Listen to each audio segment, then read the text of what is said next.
なりたいチャンネルです。姉妹チャンネルの青虫の朗読。チャンネルにもよろしくお願いします。魔王学院の不適合者。第4章、大精霊編。第131話、アハルトヘルンのありか。第132話、アハルトヘルン遠征試験。朗読を始めます。魔王学院の不適合者。第131話、アハルトヘルンのありか。2000年前に数度見たきりだけど、この魔剣は真、レグリアのものだよね。レイの問いに、俺はうなずいた。間違いあるまい。じゃ、その真、レグリアっていう魔族が統一派を創立した人で、ミサのお父さんだってことかしら？サーシャが考えるような表情をしながら言った。父は皇族で、ディルヘイドのどこかを統治する魔族だって。ミサがつぶやく。彼女はこれまでそう教えられてきた。嘘をついた可能性はある。2000年前の魔族たちは転生した俺の前に姿を現すわけにはいかなかったからな。本当のことを口にしていれば、回り回って俺に知られる可能性があった。ディルヘイドのどこかを統治する魔法だと言っておけば、お前に会えない口実を作れる。それじゃ、アノス様の側近だった人が、私の？まだわからぬ。だけど、ミサのお父さんが送ってくれた魔剣は、その真なんとかって人の剣だったわけでしょ？それに統一派のトップだったってことは、ミサのためじゃないの？サーシャが疑問を呈する。ミサは根血だ。娘のために、娘が少しでもより良い社会で暮らせるようにと、姿を現せずとも、統一派を結成した、と考えるのは自然だろう。残りの半分は、呪い王が持ってた。ミーシャが言った。あ、そうよね。それだとシンって人が呪い王の配下で、ミサを殺そうとしたってことに。途中まで口にして、サーシャはしまったというように口をつぐむ。でも、奪われたって可能性もあるぞ。そうエレオノールが指摘する。ほら、シンはハルトヘルンから動けないんだよね。ヨンザオウ族と戦っていて、それで動きを封じられているってことも考えられるぞ。それで呪い王に半分の魔剣を奪われちゃって、今回利用されたっていうのはどうだ？矛盾はない。ミーシャがつぶやく。矛盾はないけど、信じがたいよね。レイがそう口にした。ふむ、俺も同意見だな。何が信じられないんだ？ 2000 年前、魔族最強の剣士とまで言われた真、レグリアが、敵に魔剣を奪われる姿はちょっと想像がつかなくてね。ましてや、自分の娘を危険にさらすような大事な剣をね。レイの言葉に、サーシャが反論した。でも、ヨンザオウ族って魔王に次ぐ勢力を持ってたんでしょ。今の状況からして、共闘してるでしょうから、いくらアノスの側近でも魔剣一本ぐらい奪われたって不思議はないんじゃない？ヨンザオウ族とは僕も戦ったことがあるけどね。彼らが4人束になってかかっていっても、シン、レグリアに勝てる気はしないよ。はあ。サーシャが驚いたように声を上げる。だって、ヨンザオウ族って、それだけ強いからそんな風に呼ばれてるんでしょ？それなのに4人まとめて束になっても勝てないってどういうことよ？俺の側近が、俺の配下以外の魔族に劣ると思ったか。呆然と口を開け、サーシャは目を丸くしていた。もうその人がヨンザオウ族になればいいじゃない。まあ、野心のない男だったな。強さを崇拝し、剣に生を捧げていた。レイと気が合うだろう。こいつと同じね。といった風な表情でサーシャはレイを見る。彼は涼しげに微笑むばかりだ。それじゃ、どういうことなんでしょう？ミサが不安そうに言う。シンが俺に敵対するとも思えぬ。万が一、あいつが魔剣を奪われるようなことがあるのだとすれば、可能性は2つ。1つは、ヨンザオウ族よりも強い敵が相手だったということ。神族？と、ミーシャが言った。触手王の体がノースガリアに乗っ取られている。今回、ヨンザオウ族が同時に襲撃を仕掛けてきたのも、奴の手引きだとすれば不思議はあるまい。ヨンザオウ族の手下3人が、わざわざ俺の配下に神の子がいると匂わせた発言をしたのも、共闘していたのなら納得がいく。むしろ、そうでなければ、ジークの知恵比べが成立しないからな。もう一つは？シンは転生した後まだかつての力を完全に取り戻していないのかもしれぬ。だとすれば、魔剣を奪われたのも一応は納得がいく。しかし、シンはバカではない。まだ自分に力が足りないと分かっていれば、相応の行動をとるはずだからな。真にも予想できぬ何かがあったと考えるのが妥当か。一つ、伝えておく。この場にいる全員へ向けて、俺は言った。食使用の参謀が言うには、俺の配下に神の子がいるそうだ。エレオノール、ミーシャ、サーシャが心当たりがあるような表情を浮かべる。ヒヒオの配下は、この子が神の思惑で作られた器だって。エレオノールはゼシアを守るように抱き寄せる。彼女が困っているように思えたからか、ゼシアはよしよしとエレオノールの頭を撫でていた。冥王の配下は、神族が、ディノジクセスに干渉して、ミーシャを生んだって。それに、サーシャが浮かない表情を浮かべる。代わりにミーシャが言った。デルゾゲードを創造魔法で作れた。あれは、創造の魔眼だ。頭に思い浮かべたものを見ただけでそこに喪失する。魔眼に焼き付けたものなら、複製することもたやすい。ミーシャは無表情でじっと俺を見つめる。心なしか、不安の色が滲んでいる。心配するな。それだけで神のことは限らぬ。俺とて神を滅ぼしたことがある。ならば、創造魔法に長けたお前が、神の力を持つ城を作れたところで問題はあるまい。パチパチとミーシャは瞬きをした。それに、あのデルゾゲードはまだまだ破壊神の力が弱いな。まがいものの神だ。もっと深く深淵を覗き、そして一から秩序を創造することだ。なんで魔法の講義になってるのよ。サーシャがぼやくが、ミーシャは安心したように笑った。頑張る。とはいえ、力だけで言えば、今は一番ミーシャが神の子に近い。しばらくは目を離せぬな。それと2000年前、ノースガリアは大精霊レノを神の子を生む母体として狙っていた。え？ミサが目を丸くして、呆然と俺を見つめた。自分も神の子の可能性があるということに驚いたのだろう。無論、すべて嘘かもしれぬ。俺の目をお前たちに向けさせ、どこか別の場所で、全く違う何者かを、神の子として目覚めさせる腹積もりということも考えられる。最終的に、あの知恵比べで断定できたのは、奴らがメルヘイスを殺したかったということぐらいだしな。ある程度、情報は得られたが、まだわからぬことばかりだ。では、いかがいたしましょうか？メルヘイスの問いに、俺は答えた。アハルトヘルンへ出向く。大精霊レノもそこにいるはずだ。ミサが神の子かどうかは、彼女に確かめるのが手っ取り早い。シンから知らせもあったことだ。行かないわけにもいくまい。そうすると、ちょっと厄介そうだよね。レイが言う。ミーシャが小首をかしげた。どうして？まず大精霊の森は見つけるのが大変なんだ。でも、どうせアノスは行ったことあるんでしょ。ガトム、で行けばいいんじゃないの？サーシャが俺に視線を向ける。アハルトヘルンは場所ではなく、精霊でな。精霊？森なのに？大精霊が住む不思議な森、という噂と伝承で作られたのが大精霊の森アハルトヘルンだ。あの森は生きていて、常に移動をしている。魔力もないため魔眼でも見えず、肉眼にさえそうそう映らぬ。移動している森が肉眼に見えないって、どうしてよ？今言った通り、アハルトヘルンは不思議な森という伝承で作られた、文字通りの不思議な森だ。霧と共に現れ、霧と共にいずこかへ消える。森の中へ入るには条件があるが、それがその時々の噂によって変わる。俺が最後に入った時の噂は、おぼろ月の出たまこと夜中、生命湖のほとりに霧が漂う。水色の飴をそこに放れば、いたずら好きの妖精が現れ、森の中へ案内してくれるといったものだ。わお、メルヘンだ。エレオノールが嬉しそうに言った。でも、それは2000年前の噂なんだ。ああ、今は変わっているだろう。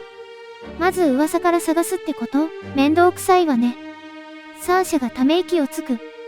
ベノイエ文はどうやって作った？ミーシャが尋ねる。大精霊レノの力を借り、直接、アハルトヘルンの内部に作った。森を見つけても、中に入れぬようにな。それ以外にも、精霊の住処というものは噂や伝承からできている。レノの力を借りて、その内側に壁を作ることで、世界を分けたのだ。アハルトヘルンを探すのも一苦労だけど、ノースガリアから目を離すわけにもいかないよね。レイがそう指摘する。続けて、メルヘイスが言った。ミサ様、ゼシア様、ミーシャ様、サーシャ様と我が君が別行動をするのも望ましくありません。万が一、どなたかが神の子だった場合、狙われる可能性がございます。僕とエレオノールがここに残るとしても、アノスほどの魔眼はないからね。ノースガリアを完全に見張ることは難しいんじゃないかな。いくらアノスでも、アハルトヘルンからデルゾゲードを見たんじゃ、完全に全てを把握できないよね。その通りだ。遠ければ遠いほど魔眼の精度は落ちる。その分だけ、ノースガリアに付け入る隙を与えてしまうだろう。あるいは我が君の配下に神の子がいるという可能性を示したのは、別行動を取りにくくするためかもしれませぬ。アハルトヘルンにいるシンを落とすことが真の狙いだと？可能性はございます。ふむ。まあ、動きを取りにくくなったのは確かだがな。じゃ、どうするのかな？僕とカノンでアハルトヘルンに行ってくるのが一番だってこと？いや、レイとエレオノールなら、戦力にはなるだろうが、シンが苦戦している状況だとすれば、楽観はできぬ。全員で行くしかあるまい。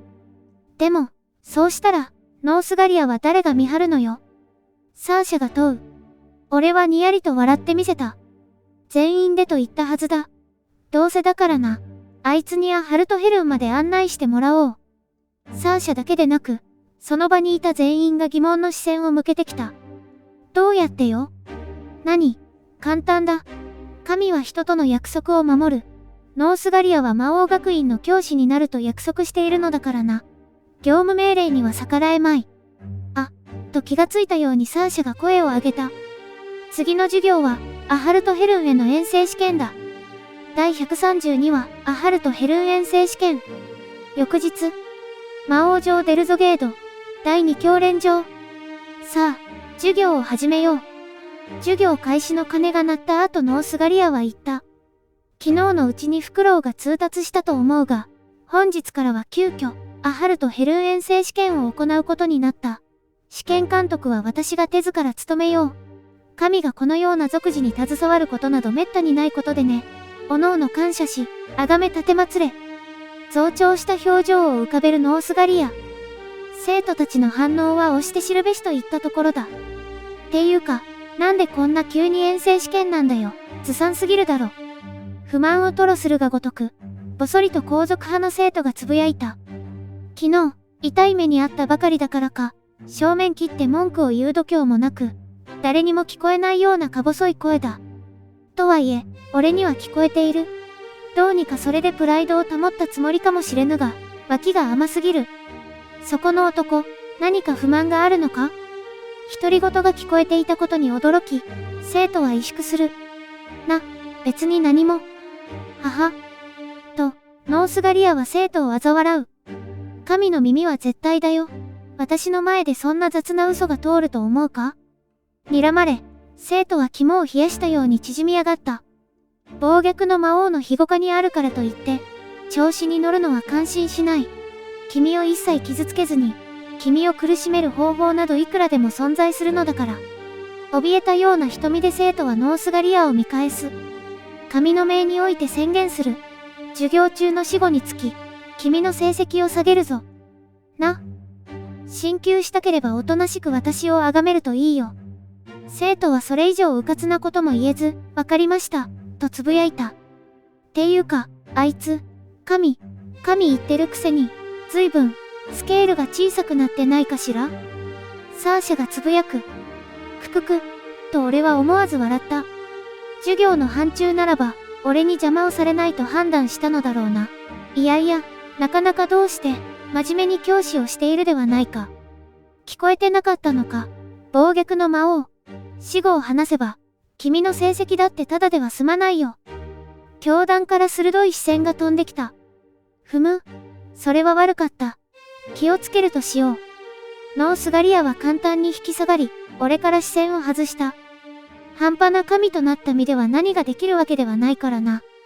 さあ、それでは猛邁な君たちに知恵を授ける。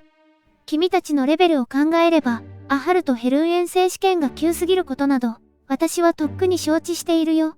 しかし、これは上から提示された授業内容なんだよ。いわゆる、現場への無茶ぶりというやつだ。魔王学院の構造的欠陥を無視し、一教師に責任をかぶせようという君たちの浅はかさには、呆れ果てるというほかないね。さらりとノースガリアは自分に責任がないことを口にした。神の尊厳を守るには、そうするしかあるまい。君たちの力と知恵では、アノス藩以外はアハルトヘルンにたどり着けない。このような試験は欠陥というほかないだろう。しかし、神は絶対なる存在。たとえ上が横暴な指示を放とうとも、その授業に破綻などない。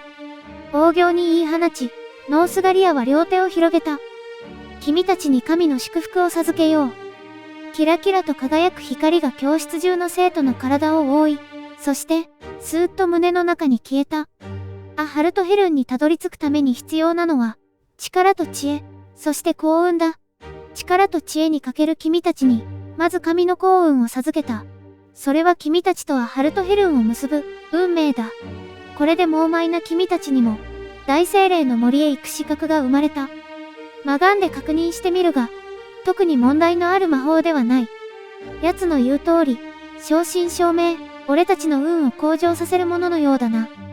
しかし、ここまでして授業の体裁を整えるというのが、いかにも神族といった風だな。奴らは秩序を守る。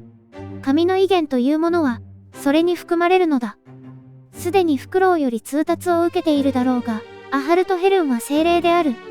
大精霊が住む不思議な森という噂と伝承で作られたそれは、絶えずこの世界のどこかを移動している。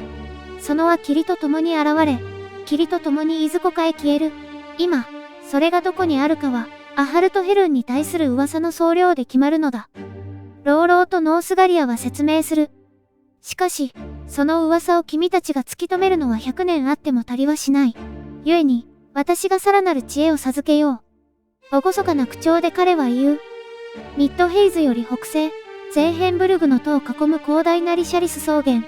不可思議な霧が立ち込めるとき、そこにはいたずら好きな精霊が潜んでいる。彼女たちを笑わせれば、たちまち姿を現し、アハルトヘルンへの道案内をしてくれるであろう。いたずら好きな精霊か。おそらく、妖精的のことだろう。では、私は先にリシャリス草原で待っていよう。制限期間は10日だ。間に合わなければ、遠征試験の後で行われる授業には参加できない。努力することだ。ノースガリアの足元に魔法陣が浮かぶ。彼の姿がスーッと消えていった。ガトム、で転移したのだ。まさか、天武神がここまで教えてくれるとは思わなかったね。レイがそう口にする。神族って、ほんとよくわからないわ。この学校で何かするつもりだから、わざわざ教師になったのに、バカ正直に遠征試験をするんだもの。サーシャは呆れたような表情だ。でも、これで試験の真中、ノースガリアをデルゾゲードから離しておけるぞ。エレオノールが人差し指を立てて言った。それに、アノス君のそばにいることになるしね。彼女の言う通り、奴が何か企んでいたとしても、アハルトヘルンにいる間は、俺の目の届く範囲だ。リシャリス草原に行く？ミーシャが聞いた。その時、チキショウがドガンと机が蹴飛ばされた。先ほど、ノースガリアにやり込められた皇族派の生徒だ。何が暴虐の魔王の庇護下だよ。別に守ってもらってなんてねえよ。俺は認めねえぞ。誰があんな奴認めるってんだよ。誰が暴れる男を、白服の生徒たちが引いたような様子で見ていた。かわいそうな人。ぽつり、と誰かがつぶやいた。皇族派の生徒は激高したかのように声を上げた。おい、誰だよ、今の？俺に憐れみをかけてんのか？何の尊さもないお前たちが、まだ信じてんのかよ。あんな出まかせ。暴虐の魔王はアボス、ギルエビア様だ。戦争の時に、ちゃんと、いたじゃねえかよ。土星を撒き散らす男から生徒たちは視線をそらす。行こ。白服の生徒たちは男を無視するように教室を出て、遠征試験へ向かった。おい、何見てんだよ、アノス。因縁をつけるように、その男は俺に詰め寄ってきた。サーシャが間に入ろうとするも、よい、と俺は告げる。少し不服そうにサーシャは俺の後ろに下がった。なあ、うまくヒチマコウロウに取り入ったのかもしれねえけど、お前なんかが魔王様気取りか。不適合者の分際でよ。聞いて呆れるな。認めるも認めぬも、お前の自由だと言ったはずだ。それが気に食わねえって言ってんだよ。見下しやがって、お前が暴虐の魔王だって言うなら、殺してみろよ。なあ、ぶっ殺してみろって言ってんだ。できねえのか。ああ、生きがる男を、俺は冷めた目で見つめる。ぐっとそいつは身構えるように全身を硬直させた。貴様に、俺自ら手をかける価値があると思ったか。呆然と俺を見た後皇族派の生徒は悔しそうに唇を噛んだ。いつまでダダをこね、俺に甘えているのだ。誰もお前の面倒など見てはくれぬぞ。暴虐の魔王が、お前を特別扱いすることはない。お前を英雄にすることも、惨めに殺すこともない。お前はどこにでもいるただの魔族だ。死餓にもかからぬほどのな。絶望的な表情を浮かべる彼は、今にも泣き出しそうでさえあった。本当に死にたいのなら、自ら勝手に死ぬがいい。最後ぐらいは己の意志で決断してみせよ。それさえできず、自暴自棄に命を委ねられてはいい迷惑だ。俺は、すべて見透かされ、返す言葉をなくしたか。ただ男はうつむくばかりだ。